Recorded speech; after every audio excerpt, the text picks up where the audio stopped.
কাছে যান 2024 এর লোকসভা নির্বাচনে আমি ড্রাইভার থেকে আপনাদের বললে বিশ্বাস করবেন না 7,10,000 ভোটে জেতার পর 3 মাস ঘুমাতে পারিনি। তার কারণ আমি ঋণ কিভাবে পরিশোধ করব, আমি ভালোবাসা কিভাবে পরিশোধ করব, আমি 3 মাস ঘুমাতে পারিনি। তারপর মানুষের কাছে সেবা সময় নিয়ে গেছে একটা এমএলএ, একটা ব্লক সভাপতি, একটা পঞ্চায়েতের মেম্বার, একটা কাউন্সিলর, মিউনিসিপ্যালিটি চেয়ারম্যান, ব্লকের সভাপতি, টাউনের প্রেসিডেন্ট নিজের কাছে ক্ষমতা কুক্ষিগত করে রাখতে হবে না।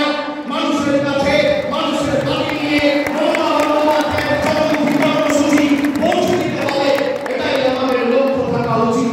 আর আমি কর্মীদের বলবো, এই দল মমতা বন্দ্যোপাধ্যায়ের আন্দোলন আর কর্মীদের ত্যাগ দীক্ষা পিচ্ছ সাধনের মাধ্যমে আজকে কত বৃক্ষে তৃণমূল কংগ্রেস পরিণত হয়েছে।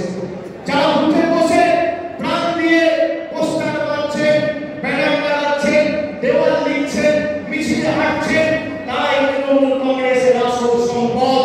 আমি আপনাদের বলবো, বিজেপি ষড়যন্ত্রের চক্রব্যূহ আমরা বিগত দিনে যেভাবে ভেঙে চূর্ণ বিচূর্ণ করেছি, আগামী দিনেও ভেঙে চূর্ণ বিচূর্ণ করব।